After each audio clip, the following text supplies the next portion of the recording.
अस्सलाम वालेकुम स्टूडेंट। और आज की ये वीडियो बी उर्दू चैनल की है। बी उर्दू चैनल की जो सब्जेक्ट BUDC 131 उर्दू अदब में शेरी व नशरी असनाफ़ का मुताला। आपको ये बी ए जनरल उर्दू की सब्जेक्ट है जो 29 को इसकी एग्ज़ाम है, दिसंबर 29 को इसकी एग्ज़ाम है।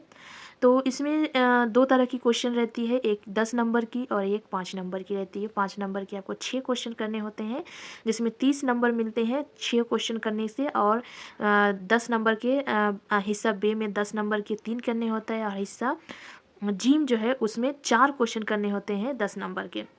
तो ये सारी क्वेश्चन पैटर्न है। उसके बाद सबसे पहले तो आपको ये क्वेश्चन देख लेना है, या फिर आप क्या कीजिए, इग्नू का जो साइट है वहाँ पर ही जाइए, पहले होम पेज खोलिए, उसके बाद उसमें डाउनलोड जो है उसमें क्लिक कीजिए। जिसको जो पहले से डाउनलोड करने को आता है उसको लिए तो कोई नहीं, आप डाउनलोड कर सकिएगा। लेकिन जो न्यू एडमिशन है, जिन लोगों ने कभी डाउनलोड नहीं किया है, तो पहले इग्नू का जो साइट है उसमें जाइए। उसके बाद खुल जाएगा। उसके बाद आपको होम पेज में डाउनलोड दिखाई मिलेगा, डाउनलोड में क्लिक कीजिए। डाउनलोड में क्लिक करने के बाद आपको दिखाई देगा असाइनमेंट, उसके बाद क्वेश्चन काफ़ी सारा रहता है, इसमें क्वेश्चन में आपको क्लिक करना है। क्वेश्चन में क्लिक करने के बाद जून वाला में क्लिक करना है, क्योंकि ये जून का क्वेश्चन है। या फिर आप दिसंबर वाला अगर डाउनलोड करना चाहते हैं तो दिसंबर वाला में देख सकते हैं। दोनों में क्वेश्चन दिया हुआ है, दिसंबर का भी क्वेश्चन अपलोड है और जून का भी क्वेश्चन अपलोड है। तो दिसंबर अगर क्वेश्चन चाहिए तो दिसंबर में क्लिक कीजिए, और जून का चाहिए तो जून में क्लिक कीजिए। या फिर ये हो गया। उसके बाद डाउनलोड कीजिए, और उसके बाद देखिए आपका बुक है उसके साथ मैच कीजिए, और उसमें जो शॉर्ट क्वेश्चन दी हुई है उसको पढ़िए। उसके बाद सबसे पहला यहाँ से दी हुई है, उसके बाद दिया हुआ है हिस्सा बे का। हिस्सा बे का जो हिस्सा अलीफ का जो क्वेश्चन है उसको मैं सॉल्व बता दूंगी। उसके बाद जून का जो इससे पहले मैं 2 और सॉल्व क्वेश्चन में बता चुकी हूँ। उसके बाद शॉर्ट क्वेश्चन जो होता है उसका भी मैं यहाँ पे वीडियो अपलोड किया हुआ, वो वीडियो भी आप देख सकते हैं, या फिर नीचे डिस्क्रिप्शन बॉक्स है वहाँ पर ही मैं अपलोड की जो है वहाँ पर ही लिंक में दे दूँगी डिस्क्रिप्शन बॉक्स। आप डिस्क्रिप्शन बॉक्स खोल के देख लीजिए, वहाँ पर ही वीडियो का लिंक दी हुई है ना।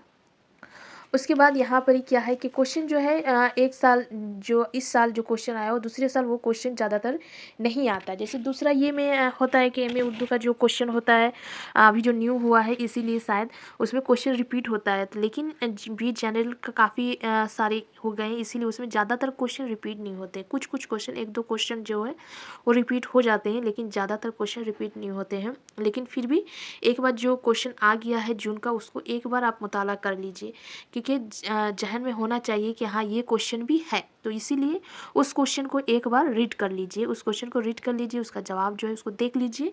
उसके बाद न्यू जो है उसको भी, क्योंकि आपके पास अभी काफ़ी वक्त है, 29 दिसंबर, उसके लिए काफ़ी टाइम है आपके पास। तो सबसे पहला जो क्वेश्चन है खतूत गालिब, उसके बाद सर सैयद अहमद खान, उसके बाद मौलाना अबू कलाम आज़ाद। उसके बाद दिया हुआ है इधर उर्दू ड्रामा के आगाज़ और इर्तिक़ा, उसका उर्दू अफ़साने की तारीख़, मतलब आगाज़ और इर्तिक़ा किस तरह हुआ। उसके बाद किशन चंद के अफ़साने की ख़ुसूसियात। उसके बाद प्रेमचंद की नावल निगारी। उसके बाद अगर देखते हैं तो कुरैतुल हैदर की किसी 2 नावल की तारीफ़ आपको पेश करना है। कुरैतुल हैदर की जो नावल वो आपकी किताब में दी हुई है, आपकी किताब में पूरी डिटेल्स में तो सब नावल के सिलसिले में दी हुई नहीं है, लेकिन तारीफ़ ही दी हुई है, वही चीज़ आपको याद करनी है। 10 नंबर का लिखना है, इसीलिए काफ़ी बड़ा बड़ा किताब में दी हुई भी एक्सप्लेन भी नहीं की हुई है। जितना आपको याद कर जितना लिखना है, जिस नंबर का आएगा उसी नंबर के हिसाब से किताब में भी एक्सप्लेन की हुई है। उसके बाद बागो बहार की ख़ुसूसियात, उसके बाद सबरस, उसके बाद फसाना अजायब, उसके बाद तकसीम हिंद के बाद लिखे गए अफसाने की मौजू पर आपके नोट लिखने हैं। उसके बाद फ़ारसी थिएटर की रवायत लिखना है, तो उर्दू की इंसा की रवायत, ये जून की क्वेश्चन में आ गया है। उसके बाद अगर आप कुछ अलग से याद करते हैं, ये तो आपको एक बार रिविज़न दे लेना है। उसके बाद अलग से जो आपको रीड करना है वो आप कॉपी में नोट डाउन्स कर लीजिए, उसके बाद उसको किताब में सर्च करके उसको पढ़िए। तो सबसे पहला जो क्वेश्चन है वो कसीदे की तारीफ़ करते हुए उसकी अज़ाई तरकीबी पर रोशनी डाले, ये एक क्वेश्चन करना है। दूसरा क्वेश्चन जो है अफ़साने की तारीफ़ करते हुए अफ़साने की फ़न से बहस कीजिए, ये एक करना है। उसके बाद है उर्दू गज़ल के इर्तिक़ा पर आपको करना है। उसके बाद सवाल नंबर 4 जो है वो उर्दू गज़ल की ख़ारजियत पर नोट लिखिए। उसके बाद 5 नंबर जो है वो उर्दू में मशनवी के आगाज़ व इर्तिक़ा। उसके बाद 6 नंबर में प्रेमचंद की नावल निगारी। उसके बाद सवाल नंबर 7 आपको नोट डाउन करने हैं कि शवान किसे कहते हैं, उसकी मुख्तसर बयान कीजिए। उसके बाद 8 नंबर में आप लिखिए कि खाका के फ़न और रवायत पर बहस कीजिए। उसके बाद 9 में लिखना है कि रशीद अहमद सिद्दीकी की खाक निगारी पर आप बहस कीजिए, बुक में दी हुई है। उसके बाद 10 में लिखना है कि उर्दू में इंशा की रवायत पर नोट लिखना है। उसके बाद 11 नंबर आप अगर याद 11 नंबर क्वेश्चन आप लिख लीजिए कि फसाना अजायब, जो इस बार भी क्वेश्चन जून का क्वेश्चन में आ चुका है, उसको पढ़ना है।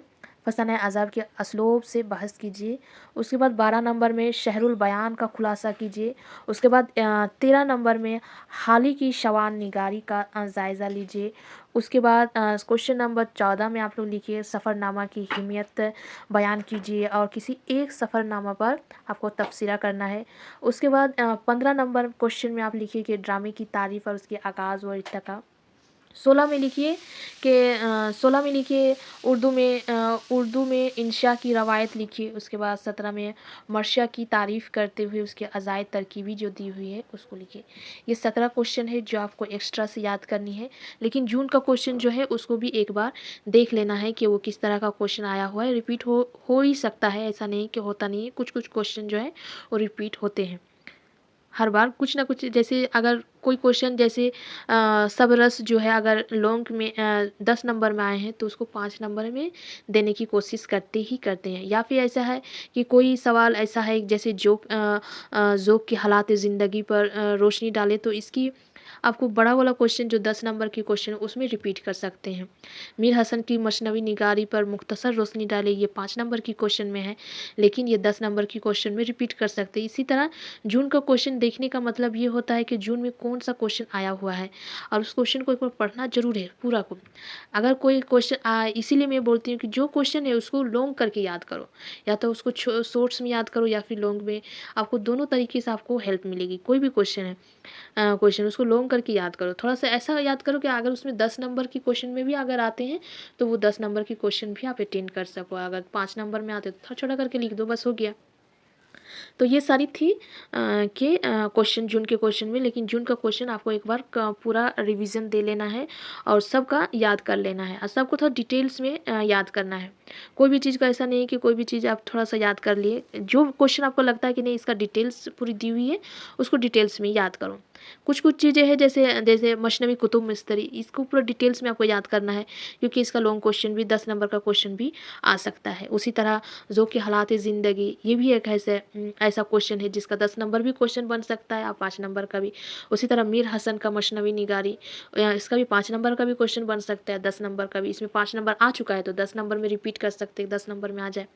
उसी तरह बाकी सब भी उसी तरह आपको देखना है कि किसका क्वेश्चन ऐसा है जो रिपीट 10 नंबर में हो सकता है।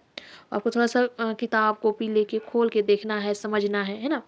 तो उसके बाद जो इसमें जो सोर्स क्वेश्चन दी हुई है अभी के लिए, जो सोर्स क्वेश्चन दी हुई है उसका मैं एक सॉल्व बता देती हूँ, उसको आप लोग देख लीजिए। सबसे पहला जो सवाल था उसमें हाइको, ट्रायल और शान की तारीफ पेश कीजिए। तो हाइको एक कदीम जापानी सनफ़ है जिसमें सिर्फ 3 मिसरे होते हैं, जिसमें कायफ़ा का होना लाजमी नहीं है। हाइको की जो बनावट है वो 5, 7 और 5 की वज़न पर कायम होती है। हाइको में मौज़ूआत की कोई कैद नहीं है। हाइको अपनी बनावट यानी हियत के एतबार से पहचानी जाती है। दूसरा था ट्रायल, है ना, ट्रायल जो ये फ़्रांसी ज़बान की सनफ़ शकन है। ये एक हियत है। त्रायल में 8 मिसरों पर मुश्तमिल एक नज़्म होती है जिसमें 2 कायफ़े होते हैं। त्रायल में असल मिसरा 5 होते हैं और 3 मिसरों को दोहरा कर 8 बनाया जाता है। उसके बाद का क्वेश्चन है सानियत, है ना। सानियत मगरिबी सनफ़ शकन है। एक था जापानी, एक फ्रांसीसी और दूसरा है मगरिबी सनफ़ शकन। ये एक हियत है। सान की जो मिसरा है वो 14 मिसरों की एक नज़म होती है। उसके कुछ औज़ान मखसूस होते हैं, साथ ही कवाफ़ी का मखसूस निज़ाम होता है। सान का एक मौज़ू गज़ल की तरह हुस्न व इश्क होता है, लेकिन उसमें भी गज़ल की तरह दूसरे मौज़ूआत को भी बयान किया जाता है। ये 3 तारीफ़ आपको पेश करना था पहला में। उसके बाद या वाला है, नात और मनक़बत पर मुख्तसर नोट लिखिए। तो नात अरबी फ़ारसी ज़बान की मौज़ूई सनफ़ है। अशार में पैगंबर इस्लाम हज़रत मोहम्मद सल्लल्लाहु अलैहि वसल्लम की तारीफ़ और मदह करना नात है। आम तौर पर नात गज़ल की शक्ल में कही जाती है, लेकिन उसके अलावा दूसरी हियतों में भी नात कही जाती है, यानी मज़दश और गीत की शक्ल में भी। मिसाल के तौर पर ये लाइन दी हुई है। उसके बाद है मनक़बत, है ना। मनक़बत जो है वो फ़ारसी ज़बान की मौज़ू सनफ़ है। ये जो नात है वो भी अरबी और फ़ारसी है, और मनक़बत जो है वो भी फ़ारसी है। दोनों चीज़ मिला के आपको पढ़ना है तो आपको ज़्यादा याद रहेगा। तो ये भी फ़ारसी है, वो भी अरबी और फ़ारसी है। मुसलमानों की पीर, फ़कीर, औलिया अल्लाह की शान में तारीफ़ और मदह करना मनक़बत है ना। नात की तरह मनक़बत भी आम तौर से गज़ल की शक्ल में कही जाती है, मगर उसके लिए कोई हियत मख़सूस नहीं है। उसके बाद का क्वेश्चन है, रुबाई और तर्ज़ी बंद की तारीफ़ कीजिए। तो रुबाई अरबी ज़बान की लफ्ज़ रबा से निकला है, जिसके लग़वी माने 4 होते हैं। रुबाई फ़ारसी शायरी की सनफ़ है। रुबाई एक हियत है जो 4 मिसरों पर मुश्तमिल होती है। ये मिसरे मानवी एतबार से एक दूसरे से मुंसलिक होते हैं। रुबाई एक ख़ास वज़न में कही जाती है। रुबाई के लिए हिज़ की 24 औज़ान मुकर्रर और मख़सूस है।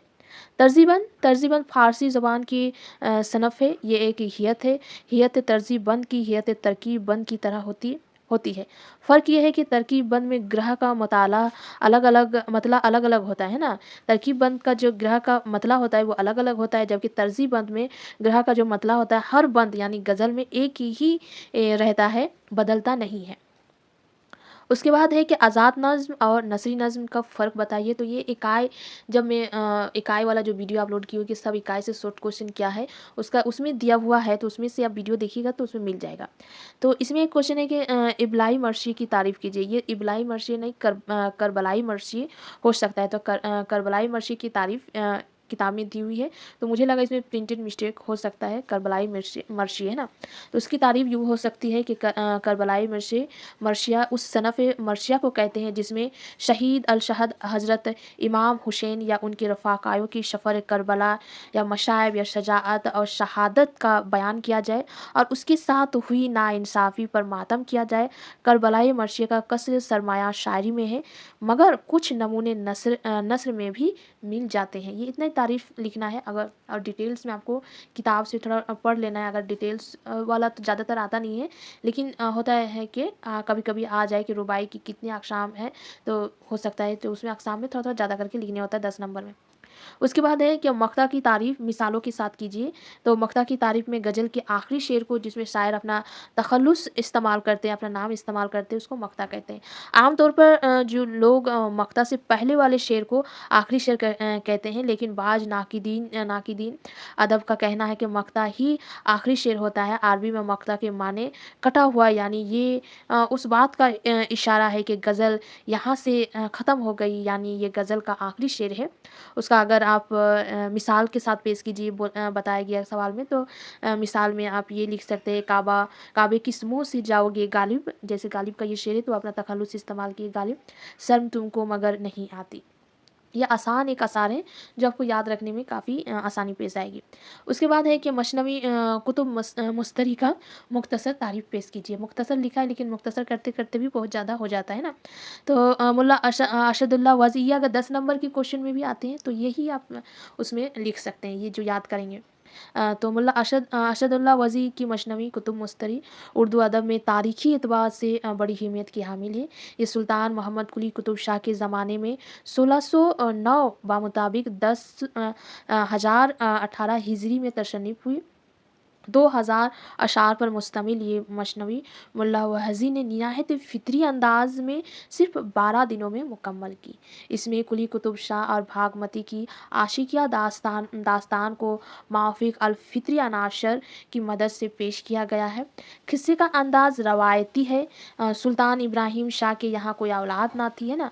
माफ़िक अल-फ़ित्र मतलब जो होता है कि जो ऐसा कुछ ऐसा स्टोरी जो रियल ज़िंदगी में होना नामुमकिन है। जैसे सीरियल में आज की ये में जो सीरियल दिखाया जाता है, जिस तरह की स्टोरी दिखाया जाता है, उसमें रियल आप अगर सोचेंगे तो वो आपको लगेगा नहीं। इस तरह अगर होता है कि कोई सीढ़ी से गिर रहा है और कोई उसको पकड़ ले रहा है, तो वो एक अलग हो गया। ऐसा स्टोरी जिसमें आपको विश्वास ना हो, उसको मौफ़िक़ अल-फ़ित्र अनाशर की मदद से लिखा गया है ना। तो ये कुली कुतुब शाह के ज़माने की उसकी खुद की स्टोरी और कुछ उसको मिला-जुला के लिखे गए। सुल्तान इब्राहिम शाह के यहाँ कोई औलाद ना थी। एक तवील मुद्दत के बाद बेटा पैदा हुआ तो बहुत खुशियाँ मनाई गई और शहज़ादे की तालीम तरतीब आला इंतज़ामात किए गए। बड़े होने पर शहज़ादे ने एक रात ख्वाब में एक हसीना को देखा और दिल व जान से उस पर का हो गया। हज़ारों कोशिशों के बाद भी शहज़ादे का ध्यान उसे हटा नहीं पाता। मतलब जो सपना वो देखता है, सपना में जो एक हसीन को देखता है, उस सपना से उसको हटा नहीं सकता है उसके जो बाप होते हैं। आखिरकार एक मशव्वर को साथ लेकर शहज़ादे उस परी तमसी की तलाश में घर से निकलता है। मतलब जो तस्वीर बनाता है उसको बुलाता है और उसको साथ लेके वो घर से निकल जाता है। राह में मुख्तलिफ मशाइब व आलाम का सामना हुआ। शहज़ादे ने सजावत व दिलबरी से हर मुश्किल को आसान किया और मदतों की दस्त नौर्दी के बाद अपने महबूब के वतन जा पहुँचा। मुसव्वर ने दरबार में रसाई हासिल की और महल की आरास्तगी के बहाने एक जगह महमूद कुली की भी तस्वीर बना दी, जिसे देखते ही मुस्तरी बेखुद हो गई। आखिर में मोहम्मद कुली अपने ख्वाबों की मलिका को अपने साथ लेके गोलकोंडा ले आया, जहाँ बड़ी धूमधाम से दोनों की शादी हो गई है ना। ये एक स्टोरी थी। मतलब एक ऐसी स्टोरी में अगर कोई ऐसा सपना देखती हूँ, क्या वो सपना उस तरह हो सकता है? ऐसा नहीं हो सकता है। जिस तरह स्टोरी में दास्तान में होती है वो रियल ज़िंदगी में नहीं होती है। उसी को कहते हैं मौफ़िक़ अल-फ़ित्र। मसनवी कुतुब मिस्री का शुमार जो है वो उर्दू की क्लासिकी अदब में होता है। कुतुब मुस्तरी उस खातून का लक़ब है जिससे मोहम्मद कुली कुतुब शाह को मोहब्बत थी। तारीख़ नौशों की रूह से ये वही हसीना है जो भागमती के नाम से मशहूर है। भागमती हसीन होने के साथ-साथ रक़्स व मौसीकी में भी जो गाते हैं उसमें भी कमाल रखती थी। मसनवी ने उर्दू की शेरी रवायत में काबिल रक़्स मक़ाम हासिल किया है। इसमें कुल 12 किरदार हैं जो किसी न किसी सैयारे के नाम से मशहूर हैं। इस मसनवी की अहमियत इस वजह से और बढ़ जाती है कि उसमें पहली मर्तबा नज़म की पराए में तनकीद के वसूल भी बयान किए गए हैं। तो ये एक छोटा-सा जवाब है। उसके बाद मीर हसन की मसनवी निगारी। तो मीर हसन ने अगरचा मुख्तलिफ़ शेरी असनाफ़ में तबे आज़माई की है, लेकिन उनकी बुनियादी शनाख्त जो है, पहचान जो है, वो मसनवी निगार की हैसियत से है। उनकी शुमार उर्दू के मुमताज़ मसनवी निगारों में होता है। मीर हसन जो है वो बचपन से ही शायरी के मीर हसन जो है वो बचपन से ही शायरी के शौकीन थे। कम सनी मतलब जब उसकी उम्र कम सनी मतलब जो 14-15 साल के होते हैं, मैं अपने वालिद को अपना कलाम दिखाया करते थे। बाद में ख्वाजा मीर दर्द को अपना कलाम सुनाने लगे। फैज़ाबाद में उन्होंने मीर ज़िया अलाउद्दीन ज़िया की शागिर्दगी इख्तियार की थी और ख्वाजा मीर दर्द की दी हुई तालीम और उसकी शहबत का ये असर हुआ कि मीर हसन ने रज़ोमे अल आरफ़ीन जैसी मसनवी लिखी, जिसे ख़ास कबूलियत हासिल हुई। रमूज़ अल आरफ़ीन और गुलजार इरम का शुमार मीर हसन की अच्छी मसनवी में शुमार होता है और मकबूल मसनवी में होता है। लेकिन उनका शाहूकार मसनवी जो है, जिसकी वजह से उसको लोग पहचानते हैं, वो शहरुल बयान है। ये बेमिसाल मसनवी किस्सा बेनज़ीर और बद्र मुनीर के नाम से भी मारूफ़ है। ये एक आशिकिया मसनवी है ना। आशिक की दास्तानें दो इंसान जैसे बताया गया है कि बेनज़ीर और बद्र मुनीर, इन दोनों की जो दास्तान है, इश्क की जो दास्तान है, वो मसनवी शहरुल बयान में बयान की गई है, जो काफ़ी अच्छी तरह से जिसमें शहज़ादे बेनज़ीर और शहज़ादी बद्र मुनीर की आशिक का दास्तान बयान की गई है। उसके किस्से में कोई ज़द्दत नहीं, लेकिन मीर हसन के अंदाज़ बयान ने उस ज़द्दत व नदारत का हामिल बना दिया। मीर हसन की इस मसनवी में बुलंद पाया मसनवी की तमाम खूबियाँ मौजूद हैं। मसनवी में उस ज़माने की हालात, माशरा, उसकी रंग ढंग, रहन सहन की तौर तरीका, लिबास, रस्म रवाज, ज़िंदगी के मशागल, तहजीब व तमदन, ज़ेवरात, शादी ब्याह की जो रस्म होते हैं, दरबार की धूमधाम, शहजादे की वलादत पर जो खुशी होती है, जो जश्न मनाया जाता है, वो सब चीज़ें उस मसनवी में इस उसी दिलचस्पी से दिलचस्प तस्वीर कशी की गई है इतनी अच्छी से। उसमें स्टोरी का जो स्टोरी है वो ज़्यादा मायने मतलब उसका ये जो स्टोरी बयान है उसको अगर आप पढ़ते हैं तो उतना ज़्यादा आपको ये सिर्फ अगर स्टोरी मीनिंग देख लेते, लेकिन उसका अगर बयान करने का अंदाज़ देखते हैं, अगर उस दौर के हालात आपको देखना है, उसकी समाज किस तरह रहते थे, उसमें किस तरह के ज़ेवरात इस्तेमाल करते थे, उसमें शादी किस तरह होती थी, किस तरह की रस्म होते थे, तो उसमें मीर हसन की काफ़ी अच्छी कमाल रही है कि ये मसनवी सहाने ओद की दरबारी ज़िंदगी का हसीन मरक़ा मालूम होता है ना। तो उस दौर की जिस तरह मतलब उस दौर में रहन-सहन थी, जिस दौर का उसमें जिस तरह लोग रहते थे, वो अगर देखते हैं तो उस हिसाब से सहरुल बयान जो काफ़ी कामयाब है। उसके बाद है ज़ोक की हालात ज़िंदगी। तो शेख मोहम्मद इब्राहिम ज़ोक उसकी पूरा फुल नेम है। वलादत जो है 1203 हिजरी बामुताबिक 1778 ईस्वी में हुई। वालिद शेख मोहम्मद रमजान शाहपुर ज़िला मुज़फ़्फ़रनगर से मुंतकिल होकर दहली आए थे। दहली में वो नवाब लताफ़त अली ख़ान की सरकार से वाबस्ता हुए, जो कि इब्तदाई तालीम जो है मुल्ला काबली दरवाज़ा की एक मकतब में हुई। मौलवी अब्दुल रज़्ज़क़ और हाफ़िज़ ग़ुलाम रसूल शौक़ से कश्फ़ फ़ैज़ किया। इब्तदाई तालीम के दौरान ही शायरी का ज़ौक़ पैदा हो गया था। हालाँकि उनकी तालीम रस्मी तरीके पर ना हो सकी, मगर जाती ज़ौक़ व शौक़ की बिना पर उन्होंने अपनी तालीमी सिलसिले को कायम रखा और अपने ज़माने की मरोज़ा उलूम व फ़नून से ये बाखूबी और कमा हक़ा व वाक़फ़ियत हासिल की। कदीम शौरा का कलाम हिमा वक्त उसके मुताले में रहता है। उसके सबब उसके शोर में पुख्तगी पैदा हुई और शायरी की नज़ाकत में उन्हें महारत हासिल हुई। ज़ौक़ 19 वर्ष की उम्र में शहज़ादा वली अहद मिर्ज़ा अबू ज़फ़र के दरबार से वाबस्ता हुए। ज़ौक़ ने कम उम्र में ही उस्ताद शख़न हासिल कर लिया और मुशायरों में शिरकत हासिल करने लगे। उन मुशायरों में ज़ौक़ ने अपना एक अलग शनाख्त कायम की और वली अहद अबू ज़फ़र के अलावा उस वक्त के बहुत से शौरा ने उनकी शागिर्दगी इख्तियार की। ज़ौक़ ने अपनी शायराना अज़मत का सिक्का बटाया और बहादुर शाह ज़फ़र के दरबार के मुल्कुश शौरा बनाए गए, है ना? जब वह किसके सबसे पहले उस्ताद हुए, मिर्ज़ा अबू ज़फ़र के उस्ताद हुए, उसके दरबार से वाबस्ता हुए और उसकी जब दरबार से वाबस्ता हुए तो उस वक्त उसकी उम्र 19 वर्ष की थी और वाबस्ता होने के साथ-साथ उन्होंने मुशायरों में भी जाने शुरू किया और वहाँ अपने कलाम को पेश करने लगे, तो वहाँ पर उसकी एक अलग पहचान बन गई। उसके बाद मिर्ज़ा अबू ज़फ़र के बाद उसने बहादुर शाह ज़फ़र के दरबार से वाबस्ता हो गए। वहाँ पर ही उसको जो टाइटल मिला वो मुल्कुश शौरा का उसको टाइटल दिया गया। मुल्कुश शौरा बनाए जाने से कबल अकबर शाह शाहनी के अहद में वो खानकाई अहद ख़ताब से नवाज़े गए थे, है ना? मुल्कुश शौरा की टाइटल मिलने से पहले वो खानकाई हिंद के ख़ताब से भी नवाज़े गए थे। उस वक्त उनकी उम्र महज 19 वर्ष थी। ज़ौक़ खुश ग्लो और बुलंद आवाज़ थे। हाफ़िज़ गज़ब का पाया था। इल्म नज़ूम, रहमिल तब, तारीख़ और तसव्वुफ़ में उन्हें काफ़ी दख़ल था। बुज़ुर्गान दीन से ख़ास अक़ीदत थी और ओहदे ज़ाइफ़ के पाबंद थे। मिज़ाज में खुददारी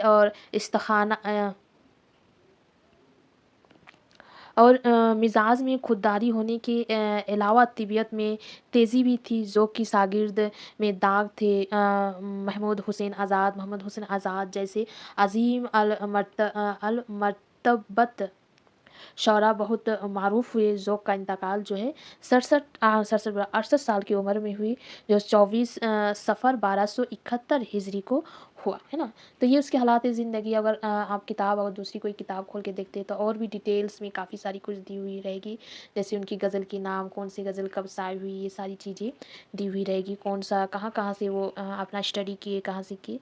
तो क्यों ना कि ये 5 मार्क्स की थी, तो ये मैंने शॉर्ट्स में आप लोग को दिखाई, आपकी किताब में भी मौजूद है।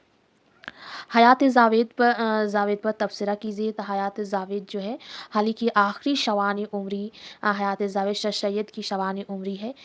शह सैयद की ज़िंदगी के हालात हाल ही के नज़दीक सैयदी और गालिब के हालात ज़िंदगी से ज़्यादा अहमियत रखते हैं, क्यों ना कि दोनों का कमाल मलिका शायरी तक महदूद था, जबकि शह सैयद की ज़िंदगी ने हाल ही के अल्फाज में अपनी नुमायाँ कोशिशों से दुनिया में कमालात और नेकियां फैलाई है, और इंसान की आइंदा नस्लों के लिए अपने मशाइज़ ज़मीला की उम्दा कारनामे छोड़ गए हैं। हयात जावेद को 2 हिस्सों में तकसीम किया गया है।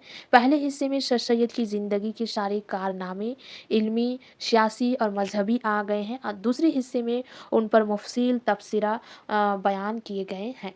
उसके बाद है खुदनोशत सवान उम्री की तारीफ़ कीजिए और किसी एक की तारीफ़ पेश कीजिए। तो खुदनोशत सवान हयात की तारीफ़ करने से कबल ये ज़रूरी मालूम होना चाहिए कि सवान निगारी और खुदनोशत सवान निगार के फ़र्क इम्तियाज़ पर भी सरसरी निगाह डाल लें, है ना, कि वो दोनों में क्या फ़र्क है।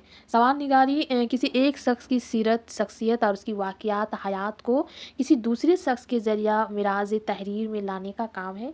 जबकि खुदनोशत जो है, खुदनोशत सवान निगारी में जैसा कि नाम से ज़ाहिर होता है कि मुसन्निफ़ अपनी ज़िंदगी के वाक़यात खुद बयान करता है। ऑक्सफोर्ड डिक्शनरी में भी खुदनोशत की सवान निगारी की कम बेस इन्हीं अल्फाज की तारीफ़ किए गए हैं। The story of one's life written by himself, मतलब होता है कि सवान निगार होते हैं कि जो किसी के बारे में अगर मेरा अगर मिसाल लेते हैं कि मेरे बारे में अगर कोई लिखते हैं, कोई डिटेल्स में मेरी पैदाइश कहाँ हुई, मेरी तालीम कहाँ हुई, मैं किस तरह की हूँ, तो वो होगी एक सवान हो गया, है ना, सवान हो गया जो किसी ने मेरे बारे में लिखा। और मैं खुद अपने बारे में जो लिखूंगी उसको मेरे बारे में, मैं कहाँ पैदा हुई, मैं किस तरह की थी, मेरी हालात ज़िंदगी कैसी गुजरी, तो उसको खुदनोशत कहेंगे, है ना।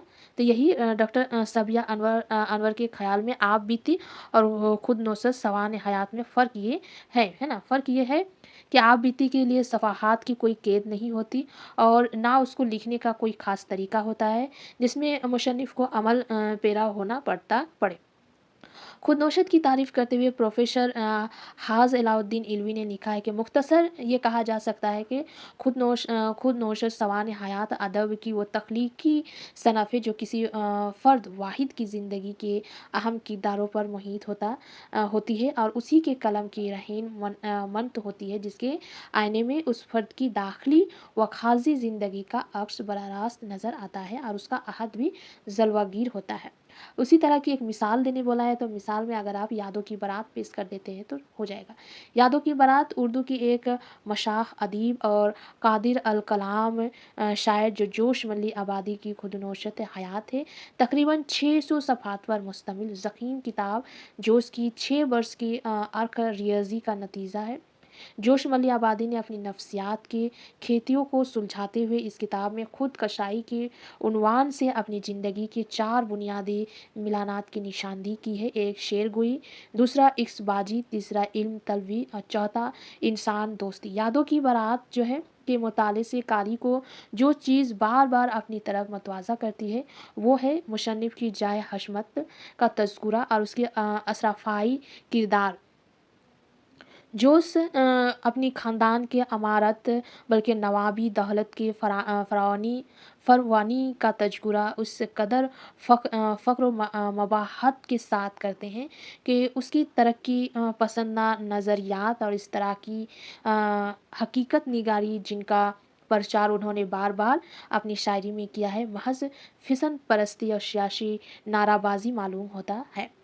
ये हो गया इसका जवाब। उसके बाद इसका जो आपको क्वेश्चन आपको कोई ऐसा हो जो समझ में नहीं आए, जो क्वेश्चन में बताई 10 नंबर के ये में या फिर किताब में ढूँढ के नहीं मिल रहा हो, तो कम से कम एग्ज़ाम के 1 दिन पहले मत बताइए। एग्ज़ाम के टाइम थोड़ा रहने 2 दिन या 3 दिन पहले बताइए, ताकि मुझे भी उसको ढूँढने या फिर पीडीएफ में निकालने में टाइम हो। मेरे पास भी ऐसा नहीं कि पहला दिन बताया और मैं पहला 28 को 29 को एग्ज़ाम है और 28 को बता रहे हो, ऐसा मत कीजिए, क्योंकि हो सकता है कि मैं उस दिन कहीं और बिज़ी हूँ, तो मैं आपको वो जवाब ना दे सकूँ जो आप ने मैसेज किए होंगे, है ना? तो मेरा जो डिस्क्रिप्शन बॉक्स में जितने किया हुआ है, जैसे खाक निगारी, इंसान निगारी जिसका वीडियो दिया हुआ है, तो उसको उसका लिंक भी पूरा जो उसका प्लेलिस्ट बनी हुई है, प्लेलिस्ट की मैं नीचे डिस्क्रिप्शन बॉक्स में दे दूँगी, जिससे आप उस बाकी जितनी उसकी वीडियो है, उसकी सॉल्व दी हुई, उसकी इकाई की दी हुई, वो सारी वीडियो आप लोग देख लीजिए। उसके बाद भी अगर कोई आपके पास मसला रहता है, तो आप मैसेज कीजिए, कमेंट कीजिए। आज के लिए यहीं तक।